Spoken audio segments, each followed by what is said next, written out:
Bonjour ou bonsoir chers auditeurs et spectateurs et bienvenue à tous sur la chaîne que vous commencez à apprécier, Vérité à venir.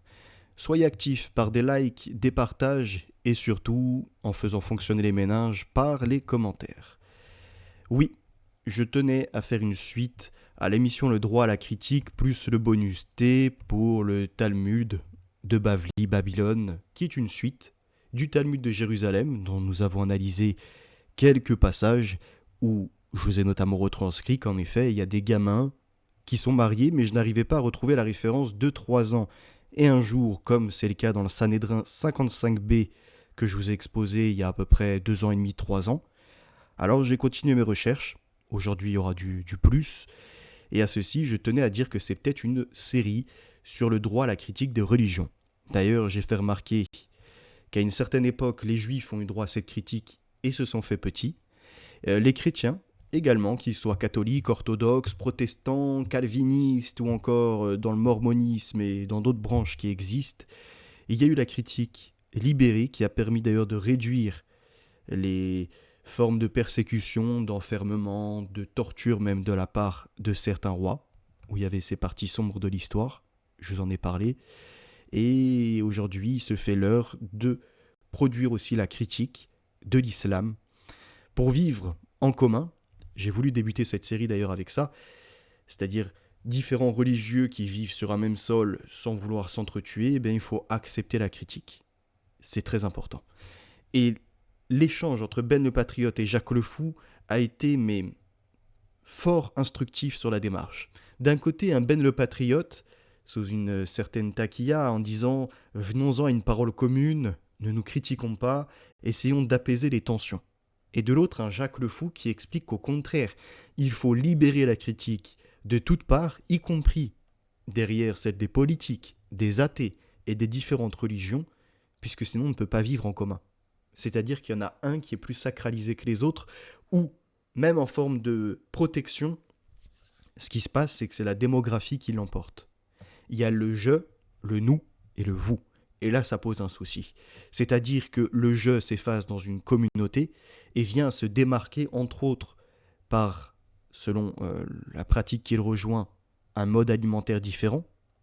Alors ça signifie derrière des magasins qui vont être visibles, différents, des boucheries, des restaurants et tout le reste, des tenues vestimentaires qui ne sont pas forcément compatibles et qui vont différencier celles qui seraient impures de celles qui seraient couvertes, sacrées, amenées à la vraie religion.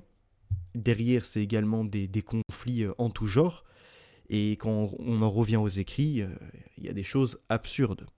Entre autres dans l'islam avec les hadiths qui accompagnent, donc les silences, les mots, les gestes, les actions de Mohammed, qui est représenté comme un exemple pour cette communauté. Et après, il y a d'autres religions pareilles, qui existent comme ça. C'était intéressant de voir ce contraste d'un Ben le Patriote qui dit « oui, il faut en venir à une parole commune » et qui ne comprend rien au développement de Jack le Fou sur le côté intellectuel, mais plus que ça encore. Et j'y ajoutais des petites analyses, ce que je percevais également de l'échange, et là où ça m'a amené à cogiter.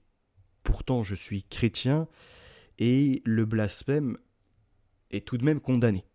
Et pour ne pas être dans la manipulation, j'ai bien exposé qu'entre autres, rappelons-nous que certains hommes qui se veulent détenteurs des textes de loi, des bons comportements adoptés, ont été les persécuteurs du Christ, ont même, d'abord dans un premier temps, essayé de le mettre sous leur loi, qui ne pouvaient le condamner assez fermement selon ce qu'ils voulaient mettre en application, alors ils se sont rapprochés de leur ennemi pour un temps, les Romains, qui leur ont permis de condamner à mort Jésus-Christ, et condamné à mort non pas pour ce qu'il était en tant que tel, mais pour ce qu'il a annoncé, à savoir être le Fils de Dieu. Et pour ces propos-là, ils l'ont appelé tout simplement à être tué.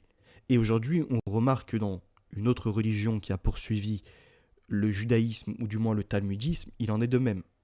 C'est-à-dire que celui qui ne reconnaît pas Allah, le seul, l'unique, et qui ne se convertit pas, soit il est en état de dhimmi, paye la jizya, soit il devient l'adversaire.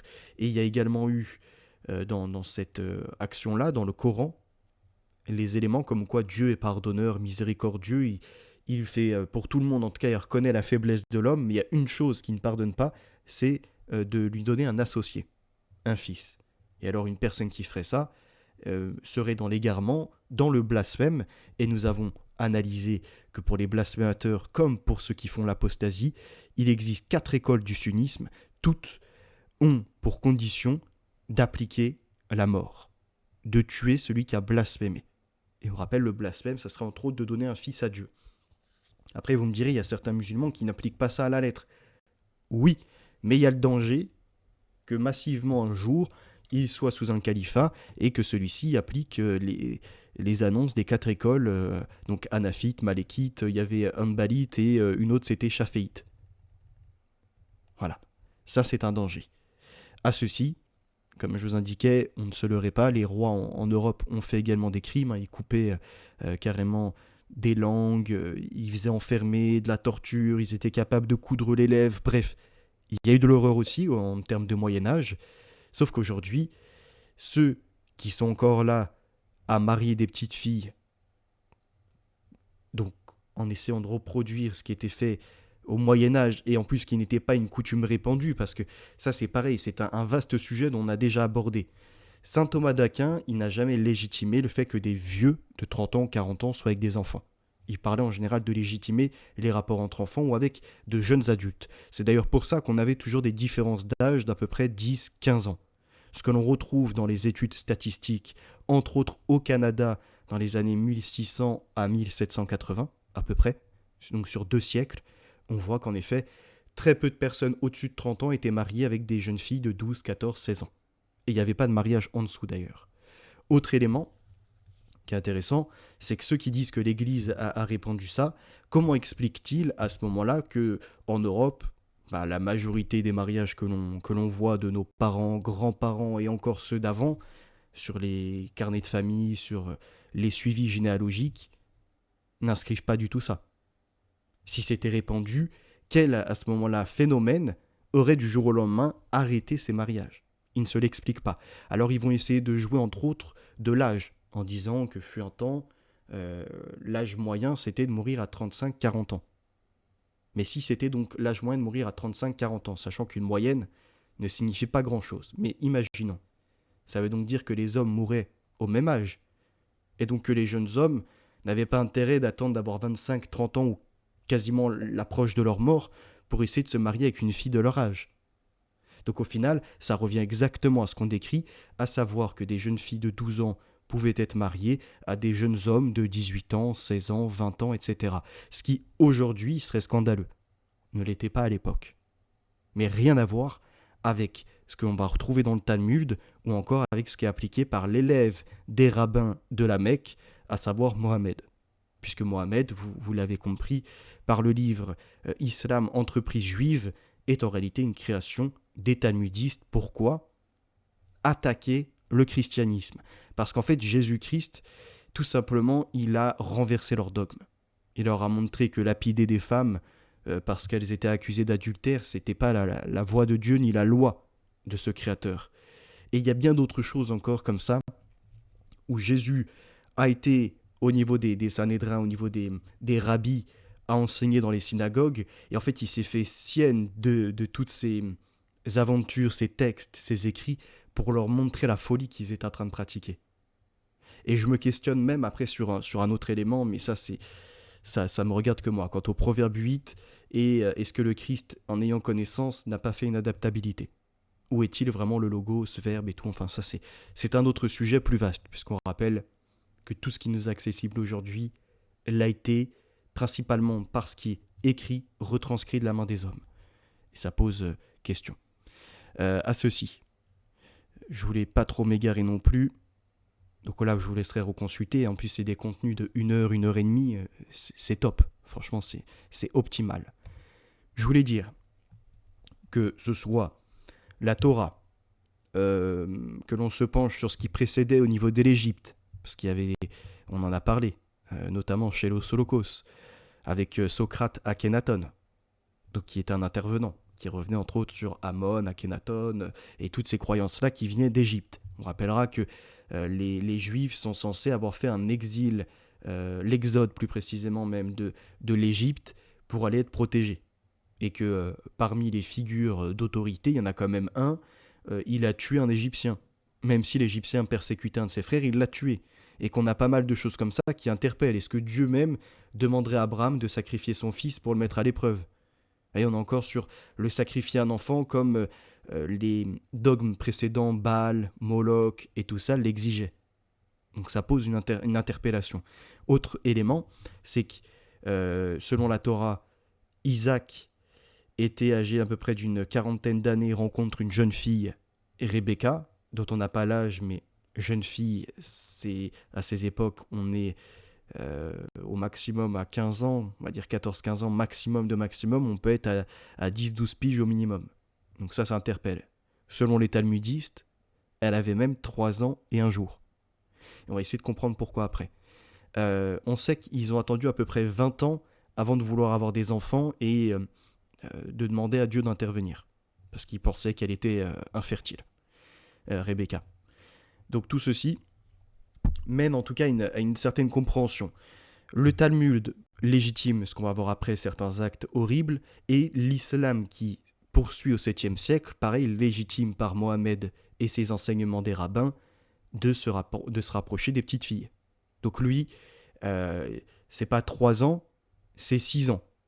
Et à 6 ans, il veut faire les fiançailles avec une gamine et après attendre qu'elle soit, comment dirais-je, qu'elle ait ses règles, qu'elle ait sa ménarche pour pouvoir en abuser.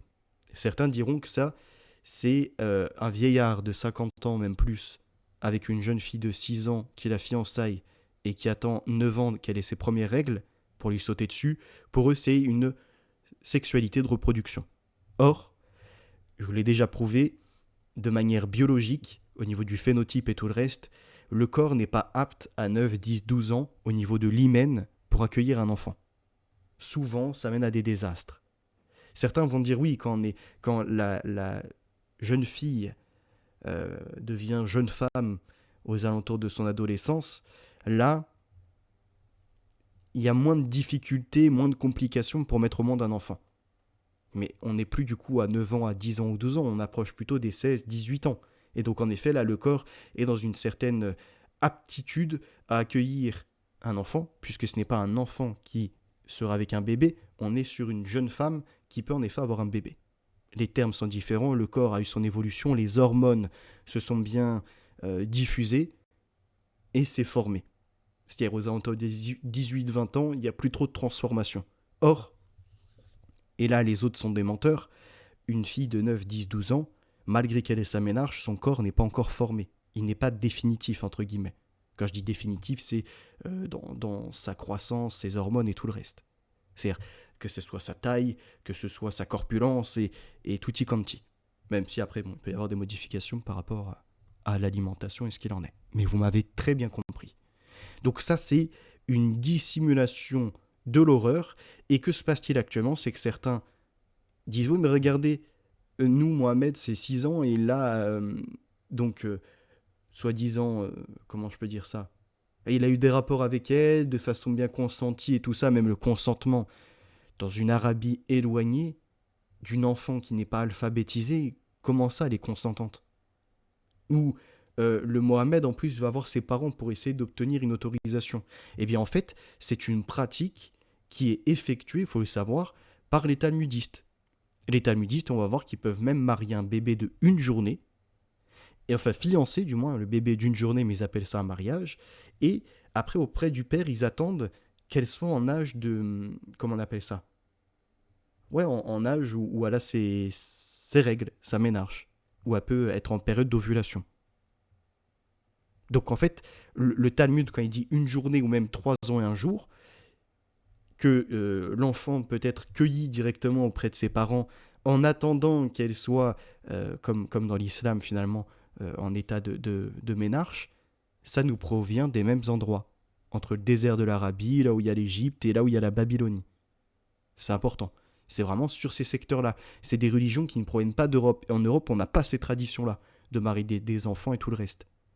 C'est important à signaler. Je tenais à dire également que la religion, c'est avant tout un moyen de gouverner, de prendre de l'ampleur de la politique, et que c'est au 8e siècle avant Jésus-Christ, sous le règne de Josias, qu'a commencé d'être élaboré le texte biblique qui viendrait à révolutionner les secteurs, où il n'y aura plus de polythéisme en plein de statuettes, de dieux, de divinités et tout ça, de déesses et compagnie.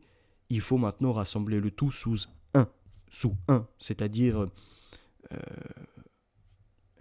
une sorte soi-disant de souveraineté où il n'y aurait qu'un dieu qui règne et tout ça. Josias a profité d'une époque où le royaume du Nord n'existe plus pour lancer une grande campagne de réformes religieuses. Il assoit son pouvoir royal en référence au roi David et Salomon, justifiant ainsi ses prétentions à rétablir un grand royaume unifié. Sous son influence, les scribes et les prêtres de Jérusalem ont rassemblé des textes de différentes traditions et les ont unifiés dans le but de glorifier ses souverains modèles. C'est à cette époque véritablement que le monothéisme apparaît comme religion des Israélites et devient un élément de cette identité qui se forge autour d'un roi, d'un État, d'une capitale, d'un temple. Et on sait que devant le temple de Salomon, il y avait par exemple la coupole qui ramène au Graal, où c'était agité, ça faisait venir beaucoup de gens qui donnaient des présents, tout ce qu'ils possédaient encore, pour obtenir un miracle. Et on sait, en termes de théâtre et de spectacle, comment il est facile d'illusionner la foule en mettant un ou deux complices qui pendant des jours apparaissent comme malades, inaptes, ne pouvant pas voir ou pas marcher, et en arrivant dans la coupole, un peu agité par cette forme d'angelos, de porteur de messages, vient « Ah, magnifique, miracle ! Dieu est puissant !» Créant des échos, faisant venir toujours plus de monde, et orientant, on va dire, les intérêts et l'attention sur un pouvoir, celui qui est au temple de Salomon. Et derrière, ça reconduit encore à plein de choses. Donc on comprend que le monothéisme en soi est une poursuite des religions qui ont existé avant, mais remasterisée. C'est-à-dire qu'il fallait façonner pour essayer de s'imposer partout. Prendre d'abord ce qu'il y avait dans plein de localités en termes de pouvoir, de sagesse, d'études et tout ça, réunir en un et dire à présent on va effacer tous les noms qui précédaient pour éviter la confusion et surtout qu'on nous dise que c'est du duplicata et une copie pour produire que un. Et ça a amené après donc à ce qui s'étende. On sait qu'en fait Israël-Palestine, ça n'a été toujours qu'un terrain, un terrain vague quelque part, où les gens sont passés, sont imposés, ont détruit, sont métissés, sont repartis, et qu'il n'y a pas de peuple unique qui vient de là-bas. Comme on essaie de nous laisser entendre aujourd'hui, où il y aurait les Palestiniens versus les Israéliens. En fait, les Palestiniens en tant que tels, c'est un mélange d'Européens, puisque les Romains ont été là-bas, c'est un mélange d'Égyptiens qui sont remontés, de Juifs à part, mais même si en soi on sait très bien que il n'y a pas de génétique à part, d'Arabes. Il y avait quoi d'autre ? Je vous avais déjà lu un extrait, les Abbassides, les Hassanides, je crois, un truc comme ça. Enfin, bref, il y a eu énormément de mouvements là-bas, et donc la génétique n'est pas un, comme nous laisserait entendre. Elle est multiple, et je crois que c'est l'un des peuples en fait les plus métissés au monde qu'il y ait. Ça, c'est important à préciser aussi. À ceci, donc vous remarquez, comme je vous le disais tout à l'heure, même si je crois que c'est pas forcément écrit ici, mais l'empire des Babyloniens, c'est quand les Judéens sont menacés, en fait, c'est-à-dire que y a une descente, entre autres, alors là, je sais pas si c'est aux mêmes périodes, mais je crois que ça sera plutôt après, des Romains, d'ailleurs, ça sera après, parce que c'est au 4e siècle, après Jésus-Christ, et là, on est avant Jésus-Christ. Donc les cartes, c'est pas celle-ci, mais on s'en fiche. On utilise, puisque c'est les mêmes terrains. Donc de l'Asie mineure, les Romains, ils vont arriver, ils vont faire le siège de Jérusalem, au début, ils vont laisser un peu de pouvoir aux Juifs, et après, finalement, ils vont leur interdire de poursuivre certaines activités. Donc, des Juifs qui commençaient à faire le Talmud par écrit de Jérusalem et qui ne l'ont pas fini, voilà pourquoi il est moins dense que celui de Babylone, vont se rendre à Babylone et poursuivre leur action. De Babylone, ils voient qu'ils perdent en effet en efficacité, en terrain, en tout. Ils vont décider aux alentours du 6e siècle de créer une nouvelle religion. Pour ce faire, ils passent donc de Jérusalem à Babylone, de Babylone finalement en commerce avec Khadija et Mohamed et tout le reste. Ils vont donc s'intéresser au Koraïch de la Mecque, puisque là-bas c'est un terrain assez fertile, propice en soi à pouvoir créer une sorte de nouvelle capitale. Et c'est d'ailleurs pour ça que dans la Bible, dans les révélations de Jean de Patmos, qui est en fait Jean, fils de Zébédée, je vous ai dit, c'est le Paraclet. À la fois, il est apôtre du Christ, mais il devient également Paraclet, prophète par le Christ, quand le Christ est ressuscité, qui va lui dire la grande Babylone. Donc la grande Babylone, on comprend pourquoi elle se nomme ainsi, parce qu'en fait, c'est les Juifs talmudistes partis de Jérusalem qui faisaient commerce devant le temple qui normalement devait être fait pour Dieu. Vous voyez, ils étaient en train de travestir les lois et tout le reste, qui ont sacrifié le Fils de Dieu. Et finalement, ceux avec qui ils ont fait alliance, les Romains, ils les ont persécutés parce que c'était écrit, vu qu'ils étaient sur ce qui appartient à César retourne à César.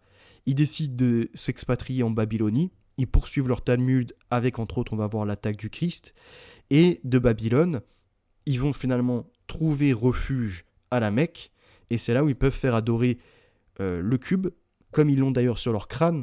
Vous savez, les rabbins et certains, là, ils ont le cube noir sur le crâne. Ils sont en train de faire des mouvements comme ça au moment où ils récitent la prière. C'est exactement comme le cube de la Mecque. Il y a quelques comparatifs qui vont être intéressants. Et à ceci, ils vont pouvoir faire répandre la haine du christianisme, plus précisément non pas des pratiquants, mais de Jésus lui-même. En travestissant ce qu'il est, c'est-à-dire de fils de Dieu, il le dissocie de Dieu pour dire que ce n'est qu'un messager, un prophète. Et voilà comment ils réussissent jusqu'à présent leur mission. Et voici pourquoi, dans Apocalypse, dès le 1er siècle, on savait, je vous dis bien dès le 1er siècle, on n'a pas attendu le 6e ou le 7e, au moment où Mohammed arrive, qu'il était dit que la grande Babylone, celle qui aura le sang d'innocents sur les mains et tout le reste, elle est la ville aux 7 montagnes, pas aux 7 collines, aux 7 montagnes, qu'elle est recouverte de noms impies, puisque le nom de Dieu a été changé, et de Eli, Elohim, etc. Il est passé à Allah avec la calligraphie d'un serpent qui a obtenu sur sa tête une couronne et qui a le sceptre pour détourner les gens, comme autour du veau d'or lorsque les gens étaient en circumambulation, c'est-à-dire à tourner autour. Eh bien à la Mecque, il en est de même, c'est la répétition du veau d'or de ces juifs perdus talmudistes partis à Babylone ayant trouvé refuge à la Mecque, qui ont permis la circumambulation autour d'une pierre, qui d'ailleurs a été fracturée. Et nous, on savait en tant que chrétiens qu'elle serait fracturée, puisqu'il est dit qu'elle est de pourpre et d'écarlate.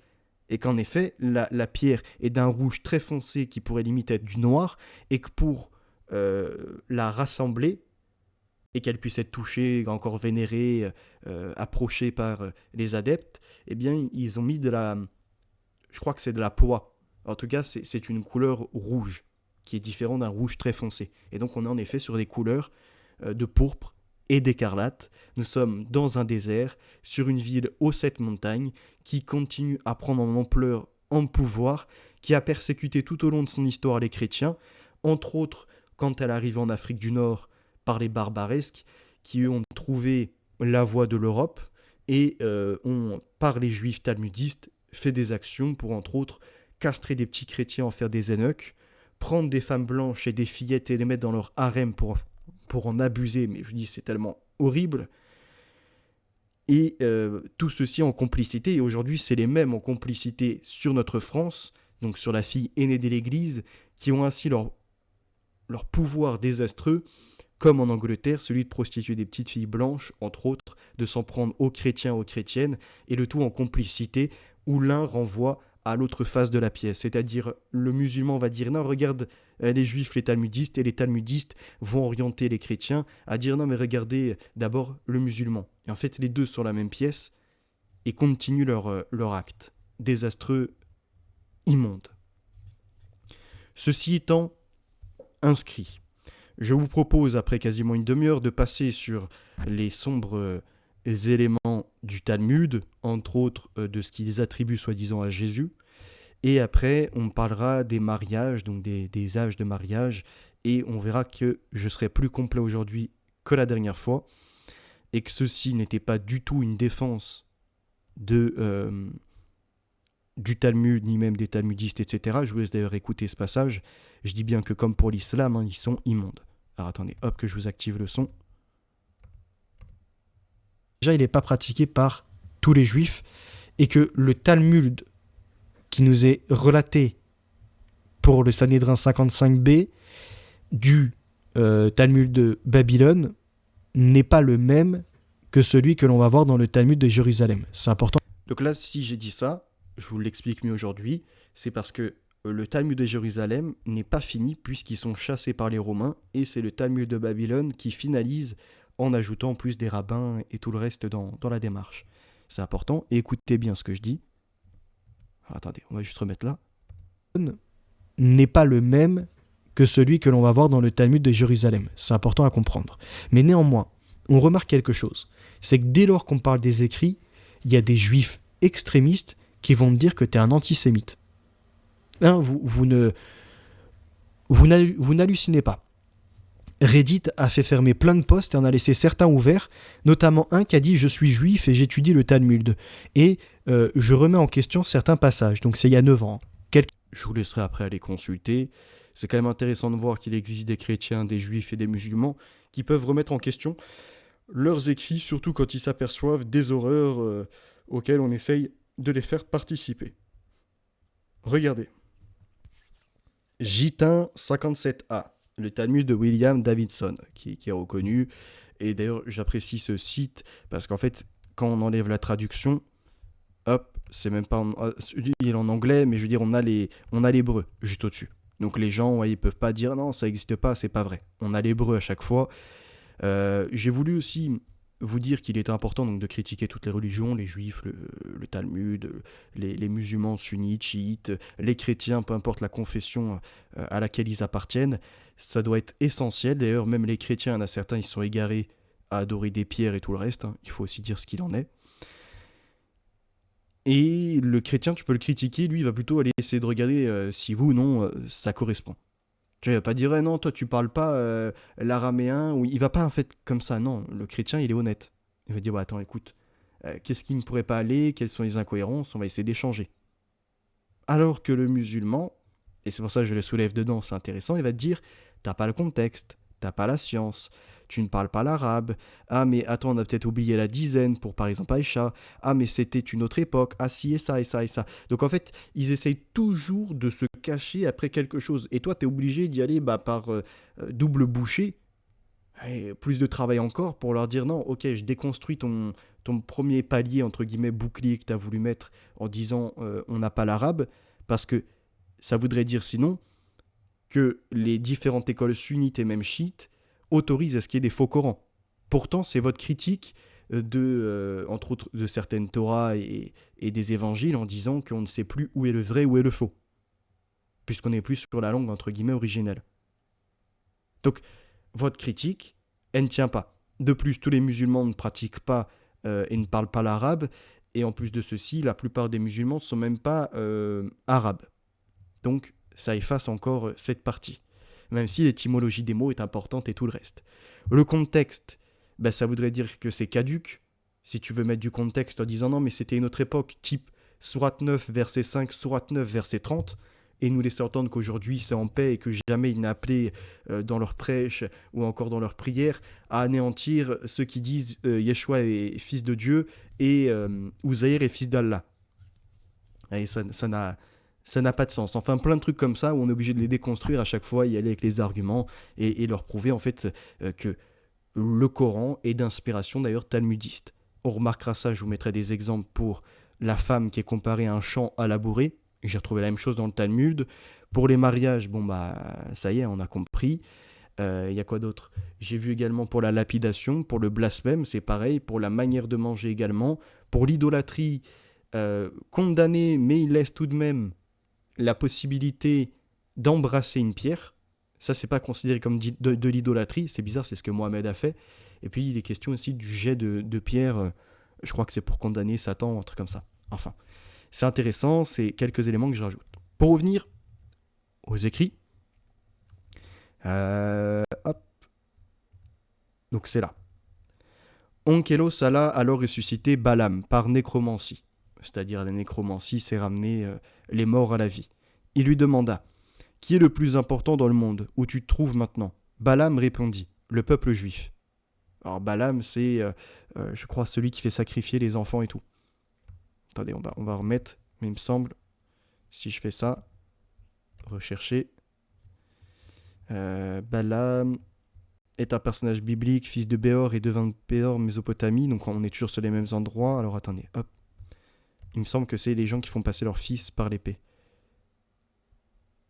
Le roi du Moab, actuel Jordanie Balak, espérant vaincre le peuple d'Israël, décide de recouvrir au devin Balaam et lui promet de le couvrir d'honneur s'il accepte de maudire Israël. La doctrine de Balaam aux ennemis d'Israël, c'est de les pousser à pécher par la tentation et la convoitise de la chair en allant vers des femmes étrangères et idolâtres. C'est ce que la Bible appelle la doctrine de Balaam. Le diable utilise la doctrine de Balaam contre les enfants de Dieu, et je sais qu'il y a d'autres choses, il faudra aller voir. Et il répond, de là où il est, que qui est le plus important dans le monde où tu te trouves maintenant, finalement c'est le peuple juif. De ce qu'on comprend, il voulait anéantir les juifs, finalement qu'est-ce qui est plus important là où il est, c'est les juifs. Onkelos demanda: dois-je donc m'attacher à eux ici-bas? Balaam répondit: tu ne chercheras ni leur paix ni leur bien-être jamais. Deutéronome, verset 23, chapitre 23, verset 7. Onkelos demanda: quel est le châtiment de cet homme? Euphémisme pour Balaam lui-même dans l'autre monde. Balaam répondit: il sera cuit dans du sperme bouillant, comme il a incité Israël à la débauche avec les filles de Moab. Déjà, on voit un peu la décadence, tout qui tourne autour du cul et tout le reste. Mais surtout, c'est là. Parce que certains talmudistes disent qu'ils ne parlent pas de Jésus dans leurs écrits. Que entre autres, comment il s'appelle, Pandéras, avec le Romain là. Donc Pandéras le Romain avec Marie. Je crois que c'est comme ça, de mémoire, qui aurait soi-disant donné le Christ, etc. En fait, c'était pas Jésus en tant que tel, c'est un autre Yeshua. Enfin, ils essayent de modifier les choses. Sauf que là, on a bien dans la traduction, Onkelos alla alors ressusciter Jésus de Nazareth par nécromancie, donc pareil, toujours les idées de ramener le mort à la vie. Il lui demanda, je cite, qui est le plus important dans le monde où tu te trouves maintenant? Et Jésus répondit, donc Jésus en fait est comparé à Balaam, hein, il a la même réponse, le peuple juif. Donc c'est comme s'il disait que Jésus est Balaam parce qu'il a critiqué ici-bas le peuple juif et il voulait y mettre fin. Parce que rappelons que Jésus a dit qu'il n'y aura ni juif, ni grec, ni homme, ni femme, et tout le reste. Donc il enlevait les privilèges. Onkelos lui demanda, je cite, dois-je donc m'attacher à eux dans ce monde? Jésus lui dit, recherche leur bien-être et ne cherche pas leur malheur, car quiconque les touche est comme s'il touchait à la prunelle de ses yeux. Zacharie, chapitre 2, verset 12. Pour l'instant, Jésus est dépeint comme étant quelqu'un de respectueux. Mais c'est la suite qui est un peu bizarre. Onkelos lui demanda, quel est le châtiment de cet homme? Euphémisme pour Jésus lui-même dans l'autre monde. Jésus lui répondit, il sera puni d'excréments bouillants. Et d'un côté c'est du sperme bouillant, de l'autre c'est des excréments bouillants. Comme l'avait dit le maître, quiconque se moque des paroles des sages, donc de Sion d'Israël, sera condamné aux excréments bouillants. Et tel fut son péché, car il se moqua des paroles des sages. Donc là, le péché de qui? De Balaam ou de Jésus à ce moment-là? Normalement, c'est de ce qu'il dit, ça serait Jésus. Donc, vous voyez un peu l'horreur qu'il y a dans leur texte. C'est pour ça que, si vous réécoutez, je ne les ai pas défendus. Mais bon. La Guémara commente. Putain. Venez et voyez la différence entre les pécheurs d'Israël et les prophètes des nations du monde. Balaam, qui était prophète, souhaitait du mal à Israël, tandis que Jésus de Nazareth, qui était un pécheur juif, recherchait son bien-être. Donc, il montre quand même que Jésus est une bonne personne, mais ils lui mettent dans sa bouche des propos un peu honteux. À moins que ce soit la GN, et que la GN ne soit pas une sorte de lave bouillante, mais finalement ce qui est le plus souillant, à savoir ce qui sort des corps, les excréments, enfin, ça me paraît étrange quand même. Pour conclure le récit de Kamza et Bar Kamza et de la destruction de Jérusalem, de la Guémara cite un Beraïta. Il est enseigné Rabbi Elazar, dit « Venez et voyez combien est grand le pouvoir de la honte, car le saint, béni soit-il, a secouru Bar Kamza, qui avait été humilié, et à cause de cette humiliation et de cette honte, il a détruit son temple et incendié son sanctuaire. Il a été mentionné précédemment au Gitin 55b que le lieu connu sous le nom de montagne du roi, Tour Malka, fut détruit à cause d'un coq et d'une poule. Voici les détails de ce qui s'est passé. Il était de coutume en ce lieu que lorsqu'on conduisait les maris à leur mariage, on fasse sortir un coq et une poule devant eux, comme pour leur signifier à la manière d'un bon présage, soyez féconds et multipliez-vous comme des poules. Ok. Donc là, on arrive au mariage. Ok. On a vu le Sanhédrin 55b, je ne vais pas vous le refaire. On va aller dans le Talmud de Jérusalem, qui précède. il y a quand même quelque chose d'intéressant. Un homme qui n'étudie pas toutes les bases de la Torah ou qui ne sustente pas sa famille est considéré comme un pécheur. Ainsi les sages donnent-ils pour directive à l'homme de repousser le temps du mariage à l'âge de 18 ans. Et ça, c'est au XXIe siècle. Donc ils ont modifié en fait leur tradition, vous allez voir. Les femmes, en revanche, qui n'ont pas l'obligation d'étudier tous les fondements de la Torah et qui, si l'on s'en tient au strict principe de la halakha, ne sont pas assujetties au joug de la subsistance familiale, peuvent se marier plus tôt. Mais il n'y a pas de date. C'est quoi peuvent se marier plus tôt? On sait, moi je vous l'ai déjà partagé dans le premier épisode, que en fait les gamins, les petits garçons, c'est 9 ans et un jour. Oui. Même au-dessous de 9 ans, mais en général ils disent 9 ans et un jour. Pour les filles, c'est moins. Même s'il est question, dans certains passages qu'on a lus, qu'elle est nubile à l'âge de 12 ans et un jour. Donc en fait, elle a ses ménarches à 12 ans et un jour, selon le Talmud, mais elle peut être mariée avant, et est-ce que le mariage, c'est une consommation? On ne sait pas trop. Dans le Sanhédrin 55b, ils disent ça, mais pas partout. Puisque les hommes sont tenus à l'accomplissement de la mitzvah de la procréation, la halakha a interdit de repousser leur mariage au-delà de 20 ans, et en cas de nécessité pressante, de 24 ans. Mais pour une femme, puisque la mitzvah de procréation ne lui est pas imposée en tant qu'obligation, les sages n'ont pas fixé de délai à l'intérieur duquel elle aurait l'obligation de se marier. Quoi qu'il en soit, les sages disent qu'il est juste que les femmes se marient aussitôt que possible. Donc ça, c'est le site qui le confirme, aussitôt que possible, afin qu'elles ne tardent pas à s'accomplir de la mitzvah de procréer, et afin que le penchant au mal n'ait pas pris sur elle. C'est le Sanhédrin 76a. Donc là, on est sur ceux qui pratiquent le Talmud de Babylone. Puisque c'est une grande et merveilleuse mitzvah pour la femme que de se marier et d'avoir des enfants, la Torah ordonne aux parents d'aider leurs filles à se marier de la meilleure façon. En fait, c'est là où je vous mets ça pour que vous puissiez comprendre ce qu'on va dire après. Les sages prescrivent même que chacun consacre environ le 10e de sa fortune à l'aide qu'il doit apporter à sa fille afin qu'elle se marie. Ketubot 52b et Shulan Achouk Even Heiser 113a. Toutefois, le tribunal rabbinique ne contraint pas les parents à cela, Rama Even Heiser 70.1. Jadis, donc ça c'est intéressant, c'est là que on va comprendre que les juifs d'aujourd'hui, malgré que leurs ancêtres talmudistes aient créé l'islam, se sont différenciés des musulmans puisqu'ils n'acceptent plus le mariage d'enfants. Il est question de 18 ans, etc. Derrière. Ils disent dans les périodes d'indigence et de gêne, de nombreuses familles étaient contraintes de marier leurs filles encore enfants. Donc en fait, dans la communauté juive, ils faisaient des enfants en période de disette et à d'autres moments difficiles, plutôt pour les vendre. C'est ça qu'on comprend. Soi-disant pour le bien de leur enfant, mais aussi pour eux. Afin de garantir l'avenir de leur enfant, qu'elles ne manquassent pas de pain et qu'elles eussent le mérite de fonder une famille. C'est dans cette optique que la Torah a permis au père de marier. Donc vous voyez, c'est la Torah. Là, je ne suis pas sur un site complotiste. On est sur la Pniné Halakha, que vous pouvez avoir également en livre, au chapitre 5, croissez et multipliez, donc après au 10, au paragraphe, à l'élément 10 en tout cas de ce chapitre, âge du mariage pour les femmes, que vous pouvez retrouver, commander, etc. Et de toute façon, c'est validé par la Kitushin 41.1, Shulchan Aruch et Even Heiser 37.8, que vous retrouvez en référence. Il est bien dit que la Torah, en dehors du Talmud, permet au père de marier sa fille encore enfant. Encore enfant. En revanche, quand il n'y avait pas de nécessité vitale de marier les filles de leur enfance, les sages interdisaient cela. Ils déclarèrent, je cite, « Il est interdit à l'homme de consacrer sa fille à un époux quand elle est petite jusqu'au moment où, devenue grande, elle dira « je veux un tel ». Donc jusqu'à sa possibilité d'avoir un âge de raison et de faire un choix. Mais ils ne mettent pas d'âge encore. Ils disent juste quand elle est petite. Pourquoi ? On va le voir. Donc là, j'avais mis en, mais c'était trop compliqué, il y a plein de références et tout, on peut s'y perdre. J'ai préféré récupérer les Talmuds de différentes manières et revenir également sur un élément qui m'avait marqué. C'était quand il parlait d'actes avec des animaux. C'est assez étrange, mais on rappelle, on est dans cette partie du monde. Vous voyez, désert d'Arabie, Égypte, Babylone, la Mésopotamie, là où il y a eu pas mal de gens qui ont fait des horreurs, donc avec des animaux, entre eux, en famille, avec des enfants, etc. Ils sacrifiaient, bref, ils pouvaient faire plein de choses, ce qui n'a pas eu lieu en Europe. Alors, Donc le R, c'est pour rabbin à chaque fois, mais je vous disais R, peu importe, ça revient au même. Rabbin Ismaël l'a déduit comme plus haut pour la relation avec un mâle par analogie des termes fornicateurs employés dans 2 versets différents, l'étendant au criminel passif, ou de même rabbin Akiba déduit d'un même verset l'extension de la défense au criminel passif.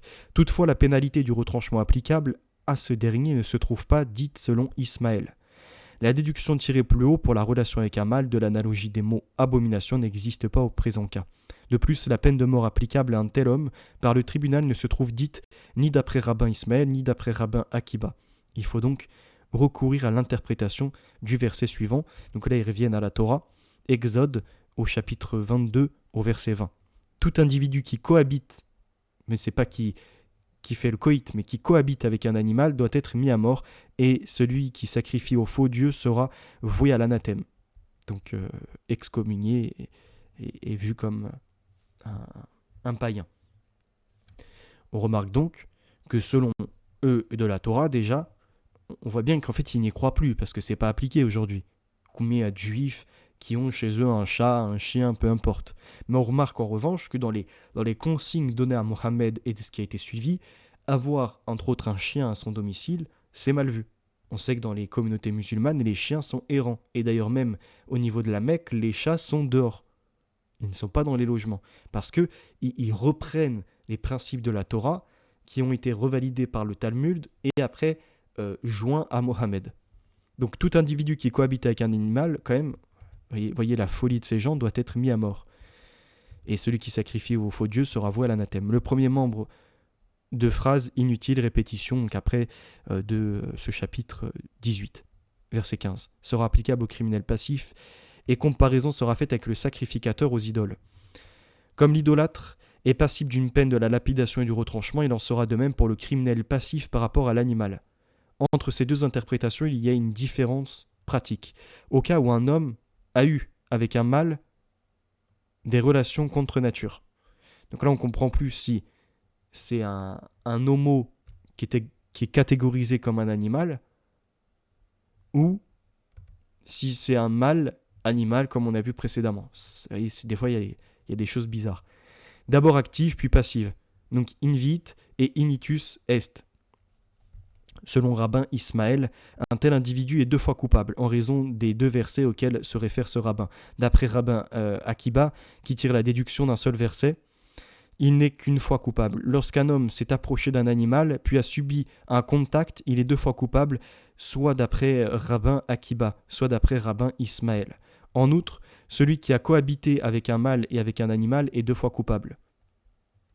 Et celui qui a subi le contact d'un mâle et d'un animal est 2 fois coupable, d'après tous.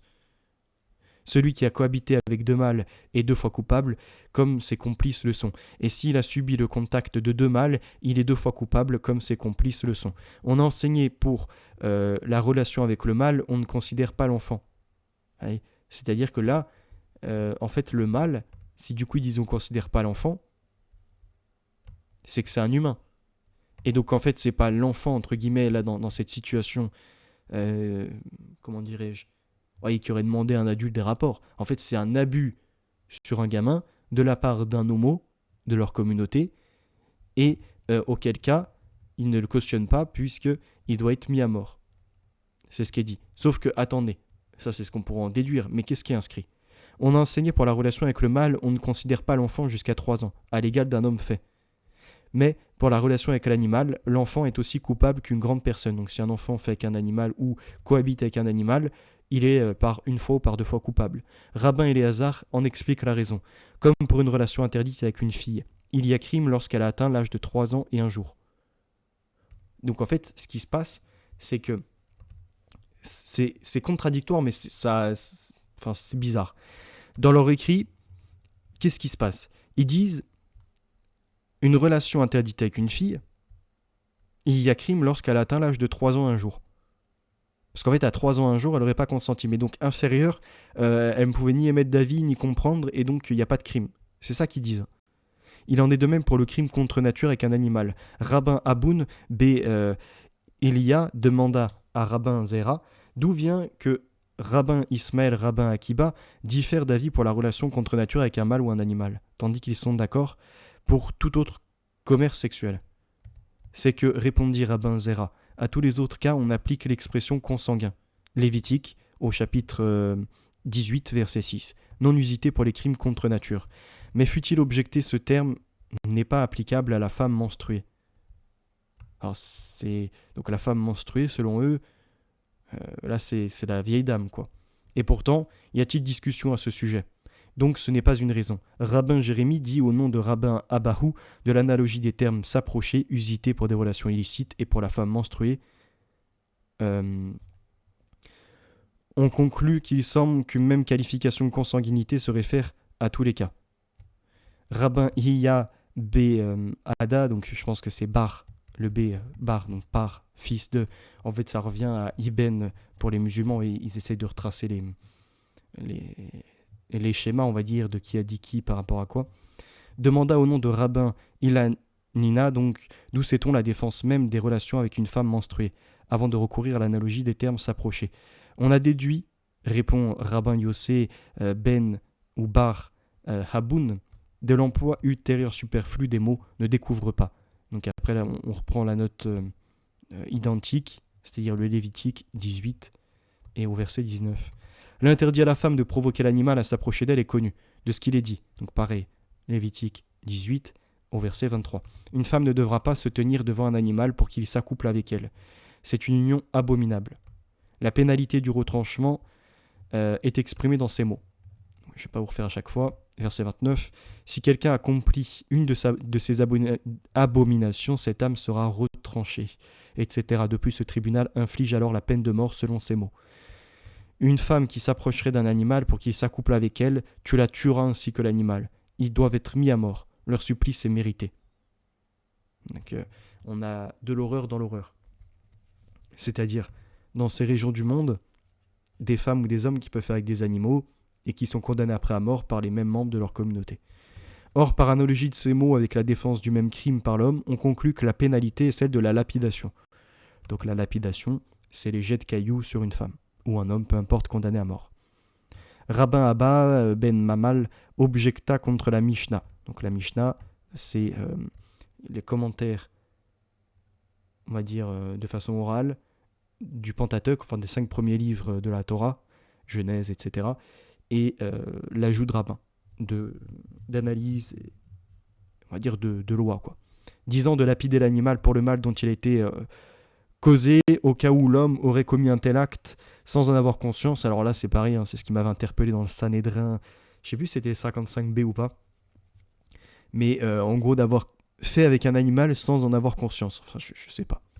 Bien qu'il soit absous, l'animal serait-il lapidé? De même, Rabbin Simon objecta à l'inverse. Celui qui sciemment cultive son champ le sabbat sera lapidé et pourtant l'animal n'est pas condamné.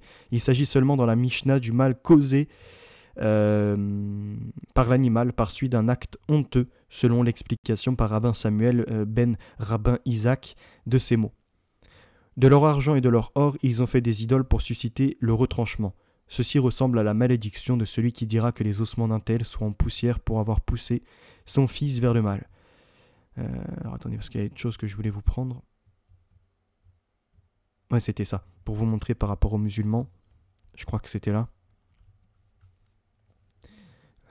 Pénalité, la première opinion, celui qui maudit non. Rabbin Jérémie dit au nom de Rabbin Samuel ben Rabbin Isaac, cet enseignement de Rabbin Josué ben Korah dans la Mishnah prouve que l'enquête avec prévention pourra être instruite contre une personne même s'il y a un doute sur la véracité de l'acte incriminé. Non, c'était pas ça. C'est pas grave, je retrouverai. Passons à la suite. Donc là, il y a Samuel. Alors attendez, on va juste revenir un petit peu avant. Non, c'est le traité Kiddushin qu'on retrouve dans le Talmud de Jérusalem. Rabbin Abba ben Mamal n'a-t-il pas dit au sujet d'une esclave que lors de son affranchissement, la femme modifie ses idées? De même, lorsqu'elle sera répudiée, elle changera sans doute d'idée. Il est donc impossible de l'engager d'avance pour ce moment. Toutefois, au lieu de poser cette question, on peut adresser celle-ci. Un homme parti pour engager une femme en mariage se trouva devancé auprès d'elle par son prochain, qui lui dit « Sache bien que l'homme qui va venir pour t'épouser a un mauvais caractère, et il finira par te délaisser. Voici donc d'avance une prouta. » Donc en fait, là, ce qui se passe, c'est qu'il marie d'avance sans vivre avec la personne. C'est ça qui se déroule. « Pour t'engager à moi au moment où tu seras répudié. En ce cas, l'engagement contracté envers une femme momentanément libre est-il valable ou non? Question non résolue. Et c'est là où on en arrive en fait à ces mariages bizarres, mais qui ne valident pas forcément le coït.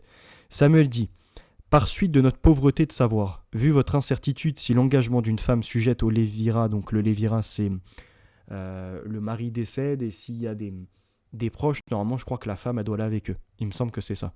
Genre s'il y a un fils, non, un frère, je crois que c'est le frère, un truc comme ça, comme on le voit dans l'Ancien Testament. Est valable ou non? Il faudra libérer la femme par un acte de divorce. Donc là c'est déjà les trucs de divorce au Moyen-Âge. Rabbin Yossé ben Rabbin Aboun dit: la Mishnah spécifie que l'union n'est pas valable si l'homme dit à la femme qu'il l'engage pour l'instant après le déchaussement de son beau-frère.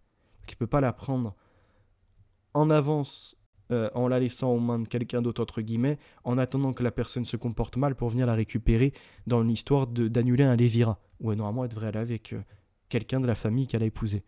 Mais s'il l'engage pour s'unir à elle après le décès de ce beau-frère, par contre s'il décède, l'union sera maintenue comme effective.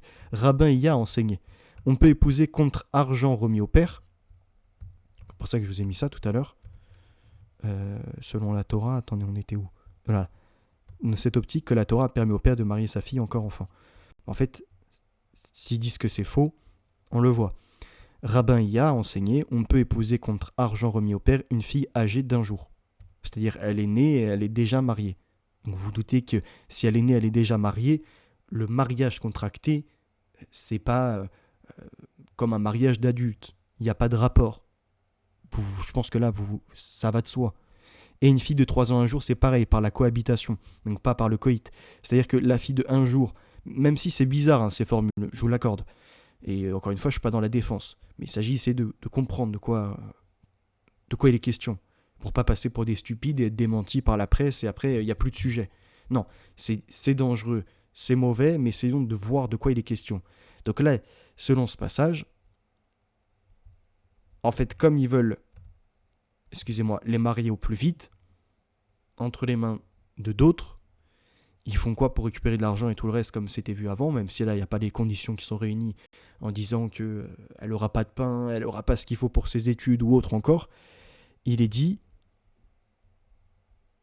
donc il peut l'épouser contre de l'argent remis au père, une fille âgée d'1 jour. Elle est née.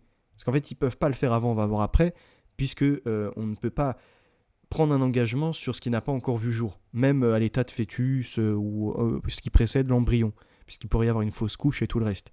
Et une fille de 3 ans et 1 jour par la cohabitation, ça c'est assez étrange, c'est-à-dire quoi? C'est-à-dire que le futur mari est déjà là en train de vivre avec les parents dans la maison et s'occuper d'un bébé. C'est la perversion.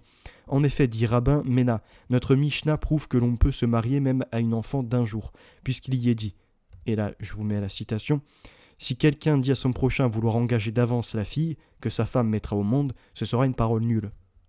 C'est-à-dire que ce prochain ne peut pas aller voir le père pour une fille qui pour l'instant est en gestation mais qui n'est pas encore née, donc pas encore âgée d'1 jour.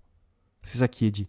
Elle est nulle, parce que l'enfant n'est pas encore au monde. Mais si cet enfant existait, on admettrait sa consécration comme effective. Et c'est là où après il va falloir, dans la suite des émissions, essayer de creuser quels sont leurs rituels par rapport à ça. Et à compter après de quel âge ce bébé devenant enfant puis adolescente, peut-être adulte, à partir de quelle période se retrouve-t-elle entre les mains de celui qui a payé. Donc il l'a acheté comme une marchandise. Si quelqu'un dit à une femme: sois-moi consacré à la condition que je parle en ta faveur à l'autorité supérieure ou que je travaille chez toi une journée entière comme ouvrier, dès qu'il a rempli l'une de ses promesses, la consécration est effective, sinon elle ne l'est pas. Donc après c'est un autre sujet. Je vous laisserai consulter si vous voulez. Là, je sais que normalement... Alors c'était pas dans celui-là. Ah, putain, là il va y en avoir un paquet, ça va être trop... Putain, je sais plus ce que je voulais voir dans celui-ci. C'est pas grave, on passe à lui. Parce qu'il n'y avait pas que 3 ans 1 jour, j'ai pris d'autres références. Alors attendez, je vais au pire les récupérer. Un petit instant. Faut juste que j'ai une page qui ne soit pas visible pour accéder à mon mail. Télécharger. On va faire ça. On va essayer de refaire le point sur ce que j'ai vu ou non. Alors, celui-ci, c'était quoi? Télécharger.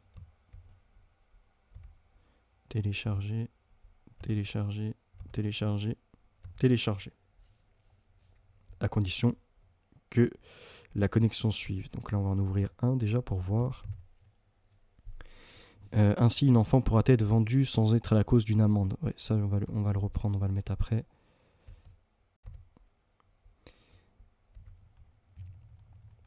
Alors, qu'est-ce qui m'intéressait là ici? On enseigne ailleurs, selon Rabbin Juda, la fille d'un prosélyte, même mariée à une juive, est considérée comme la fille d'un Cohen profané, incapable de servir, et elle sera inapte à jouir des privilèges du sacerdoce, etc. Suivent deux autres avis. Toutes les trois opinions fondent leur avis sur un même verset, donc d'Ézéchiel au chapitre 44, verset 22. Seulement des vierges de la race d'Israël est-il dit. Okay. C'est les mêmes qui nous disent qu'il n'y a pas de race, pas tout ça, mais eux, ils ont le droit d'être à part. Or, Rabbin Juda en conclut-il qu'il importe surtout que la mère soit juive. Selon Rabbin Eliezer, il importe peu que ce soit le père ou la mère, un des deux suffit. Enfin, selon Rabbin Yossé, il faut qu'il soit né à l'état de sainteté en Israël, de père et de mère déjà juifs au moment de sa conception. Rabbin Simon dit il s'agit de vierges qui sont arrivées à la puberté à l'état de juifs convertis dès l'âge de 3 ans. Converti à l'âge de 3 ans. On enseigne en effet au nom de Rabbin Simon qu'une prosélyte âgée de moins de 3 ans et un jour qui s'est convertie au judaïsme peut épouser un Cohen. Donc à nouveau, vous avez bien même, on va dire, des prosélytes comme il le nomme, âgés de moins de 3 ans et un jour, qui peuvent être convertis au judaïsme. Alors, on ne sait pas comment, parce que ils n'ont pas le vocabulaire à cet âge, pas le raisonnement, c'est que du suivisme même, est-ce qu'ils prononcent des mots. Comment ils sont d'ailleurs convertis, ça c'est pareil, c'est pas expliqué, mais ils peuvent épouser un Cohen. Donc il y a deux choses qui ne vont pas là-dedans, c'est le mariage très précoce, très précoce même, je rajoute encore des très. À ceci, les conversions d'enfants c'est étrange, mais aussi dans cette partie-là, il est question de race. Donc c'est-à-dire que si nous, demain, par exemple, je ne sais pas, en européen, alors on ne met pas ces horreurs parce que ça ne nous intéresse pas, mais on parle de race en disant c'est par la mère ou par les deux parents, la pureté du sang, tout le reste, enfin on commence à faire un dogme, le livre il sera interdit. Si on en fait une religion, on sera carrément à la mi-vilude, voire même traîné en justice. Or, eux, comme ce sont des écrits anciens, ils leur permettent encore d'y avoir accès. Ça, c'est un des phénomènes aussi à soulever. Et est-ce qu'ils le croient encore à l'heure actuelle ? Au vu de ce qui s'est passé, à savoir qu'ils ont été éparpillés partout sur la planète, puisque ça c'est rédigé, comment dirais-je, Jérusalem, c'est rédigé au IVe siècle, par là. Donc vous voyez, c'est au moment où ils se croient tout puissants et ils sont concentrés. Mais une fois qu'ils ont été éparpillés partout, comment ils peuvent encore croire dans ça du coup ? C'est que ça tient pas. Et en fait, c'est parce que ce qui leur a été révélé, ça revient pas de Dieu. C'est comme pour l'islam, ça provient pas de Dieu. Vous voyez, ça provient des hommes en fait, c'est des commerciaux. C'est ainsi qu'il est dit, Nombre, chapitre 31, verset 18. Et toutes les enfants parmi les femmes, donc ça c'est apparemment dans la Torah, et donc ça serait dans l'Ancien Testament. Et toutes les enfants parmi les femmes, comment peuvent être femmes si elles sont enfants ? Contradiction. Qui n'ont pas cohabité avec un homme, conservez-les pour vous. Et elles pourront devenir plus tard vos épouses. Donc il est quand même fait question, dans ce passage et dans ce qui est retranscrit en Talmud, qu'une enfant peut devenir l'épouse, mais que ça le sera plus tard. Donc comme peut-être elles seront adultes. C'est là où ça pose encore des questions. Or, comme Pinas était parmi eux, cela indique que cette faculté était applicable aux Kohanim. Quant aux autres sages, donc le Kohanim, je pense qu'en fait c'est les Kohen. Quant aux autres sages qui n'en tirent pas cette déduction, ils entendent par l'expression « conservez-les pour vous », la faculté d'en faire des esclaves ou des servantes. Rabbin Yossé dit au nom de Rabbin Yohanan que l'avis de Rabbin Yossé peut servir de règle. Seulement des Kohanim, donc des Kohen, je pense, l'ont négligé, adoptant l'avis de Rabbin Eliezer ben Jacob ou Bar Jacob. Un Cohen ayant épousé une fille de père et de mère prosélyte, on raconta le fait à Rabbin Abaou, qui le fit courber sur un siège en signe de condamnation au coup de lanière. Mais lui dit Rabbin Bivi, notre maître ne nous a-t-il pas enseigné que l'avis de Rabbin Yossé prédomine. C'est vrai, répondit-il. Seulement les Kohanim, par négligence, ont adopté l'avis de Rabbin Eliezer. En fait, on voit que même dans le Talmud, ils sont en désaccord entre eux. Genre, en fait, ils débattent, quoi. C'est pas des choses forcément qui sont acceptées, valides et tout. Si tu veux me faire plaisir en n'infligeant pas de punition à cet homme, je te prie aussi de le relever du siège et d'enlever tout signe donc, de menace. Après qu'il l'eut relevé, Rabbin Bivi dit « Puisqu'on a dédié la courroie pour ne pas le frapper à cause de ce fait, je l'autorise aussi en prince. » Rabbin Jacob ben Idi ben Oshia dit « Il arrive que l'on chercha querelle sous prétexte de descendance des prosélytes à une famille de Kohanim du Midi. Rabbi chargea donc Rabbin Chominos d'examiner le fait et il se trouva que l'arrière-grand-mère avait été convertie au judaïsme à l'âge de moins de 3 ans, de sorte qu'elle était bien apte à épouser un Kohen. Car Rabbin Oshia, conformément à Rabbin Simon, dit qu'une prosélyte aussi jeune peut devenir l'épouse d'un Kohen. Selon Rabbin Zera, on peut expliquer ce fait d'après tous les avis même de ceux qui n'admettent pas la distinction d'âge, car il dit au nom de Bar Hada, neveu de Rabbin Judas et de Rabbin Abaou, au nom de Rabbin Yohanan, que la fille d'une prosélyte devenue juive à l'état nubile est apte à épouser un Kohen, parce qu'elle est née du fait d'une transgression accomplie pour remplir un prétexte affirmatif. Savoir, il devra épouser une femme qui soit vierge. Donc au Lévitique, chapitre 21, verset 13. C'est d'ailleurs peut-être pour ça, je vais être franc, que aux États-Unis, puisqu'il y a certaines sectes dérivant du christianisme, et ils étudient beaucoup l'Ancien Testament. Sur l'Ancien Testament, il y a plein de choses intéressantes, la Genèse et tout, mais il y en a certains, ils bloquent plutôt sur ces délires humains, quoi. Et ils ont besoin en fait d'être dans leur fornication, d'avoir plein de femmes et tout, et surtout dans ce délire soi-disant de pureté, et donc ils en arrivent à ça. Il devra épouser une femme qui soit vierge. Sauf qu'il dérive la femme en la mêlant, comme on l'a vu avant, au nombre qui disent en fait que et toutes les enfants parmi les femmes. Je pense qu'ils font un mélange en fait de tout ça et ils commettent leur horreur. Donc c'est-à-dire qu'aux États-Unis, la minorité sur les 500 millions, je crois qu'ils sont 450 millions par là, d'êtres humains, on a eu que, ce qui est déjà énorme, mais contrairement à l'Égypte, on a eu 500 000 mariages à peu près, sur 25 ans. Dans ces 500 000, il y a des musulmans là-bas. Il y a également des juifs, qui appliquent certainement ça. On retrouve après des chrétiens, mais plutôt sur l'Ancien Testament, ils font un mélange de tout, certainement qui font la même chose. Mais donc c'est une minorité, déjà c'est quelque chose de pas répandu, dont 2 branches relèvent de la même racine quelque part. Et à ceci, je tenais à dire que par exemple, si on prend l'exemple de... Enfin, je vais répéter 2 fois le même mot.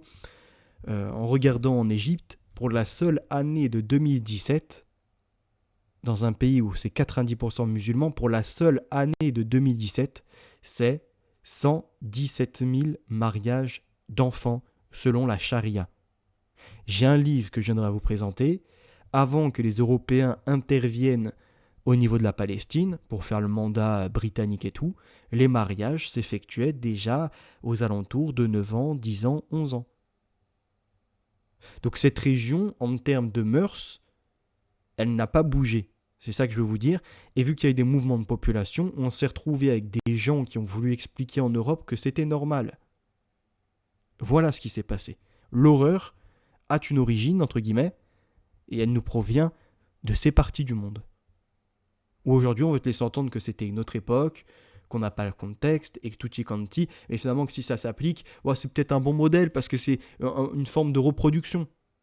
Et il y en a même un, à visage découvert, il était à 2 doigts de te dire qu'il ferait comme son prophète, sauf que il pourrait être poursuivi judiciairement, donc il t'a dit, moi, j'approche 45 piges, donc être avec une jeune, allez, on va essayer de mettre la légalité actuelle, allez, 20 ans.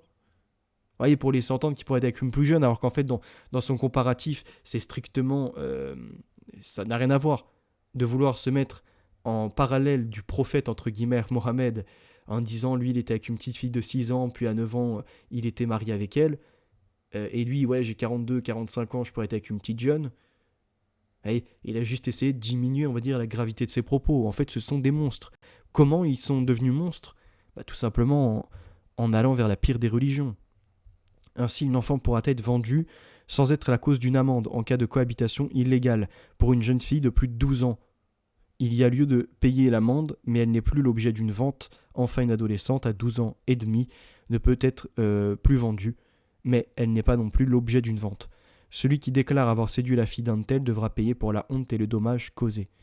Donc, vous voyez, il y a pas mal de contradictions. Alors, on revient quand même sur ça. Rabbin Iya dit au nom de Rabbin Yohanan l'avis de la Mishnah de ne pas poser d'amende pour une enfant mineure, émane de Rabbin Meir, car selon les autres sages au contraire, le droit de vente et l'amende sont applicables à la même époque, à l'enfance. Selon Rabbin Meir, dès qu'une fille est âgée d'1 jour jusqu'à l'âge de 3 ans et 1 jour, elle est susceptible d'être vendue.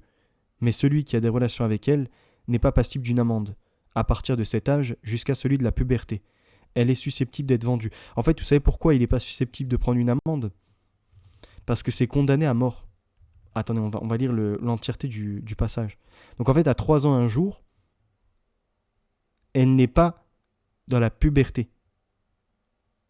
La puberté, comme je vous l'avais lu ici, là, dans un des passages, il faudrait reprendre la fin du truc, c'est 12 ans et 1 jour. Ce qui est scandaleux, hein. Voilà, c'est là.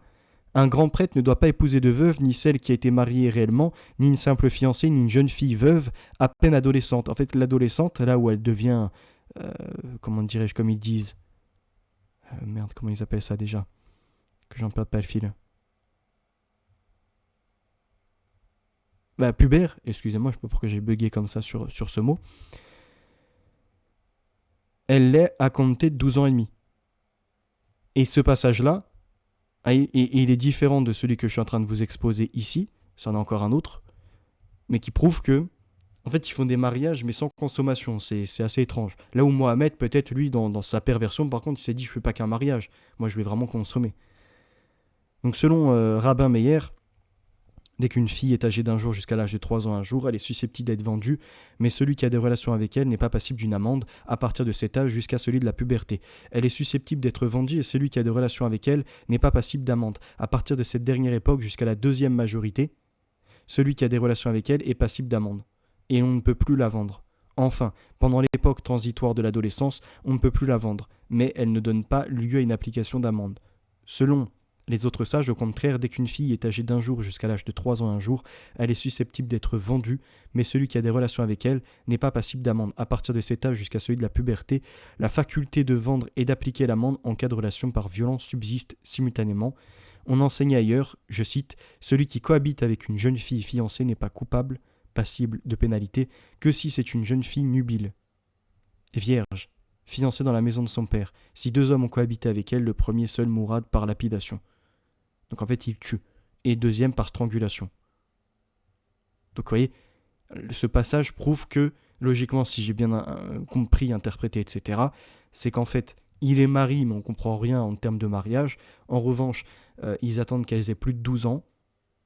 Et si c'est fait entre-temps, les personnes qui ont fait la cohabitation puis ont finalement eu des rapports, sont passibles, c'est même pas sont passibles, en fait ils n'ont pas d'amende, ils sont directement condamnés à la lapidation et à la strangulation. Donc on pourrait poursuivre l'étude, mais on a 1h10, je voulais que ce soit un petit format, pas trop long. N'hésitez pas à être complémentaire. Donc on voit bien de l'horreur, hein, il s'agit de dénoncer ceci, pas d'être comme ça à vouloir diminuer, hein. Il y a de l'horreur même là de ce qu'ils mettent dans la bouche de Jésus, d'accord ? Il essaie de lui donner une bonne image, mais en même temps il l'insulte, comme quand il parle de Yeshua dans d'autres passages, mais ils disent que c'est pas Jésus, ben voyons. On voit bien que leur Torah a quand même permis ceci. Donc il y a des éléments à dénoncer, et encore une fois, on félicite entre autres le travail de Jack Le Fou et de bien d'autres, qui peuvent également critiquer la religion catholique, c'est tout à leur honneur. En dehors, ils peuvent critiquer l'islam, poursuivre ça, et également critiquer le judaïsme, avec les différentes branches talmudiques. Il faut ouvrir la voie en fait à la critique. C'est très très bien. À bientôt, chers auditeurs et spectateurs. La vérité est notre avenir et les valeurs sont ancrées. La victoire nous est assurée. Bye.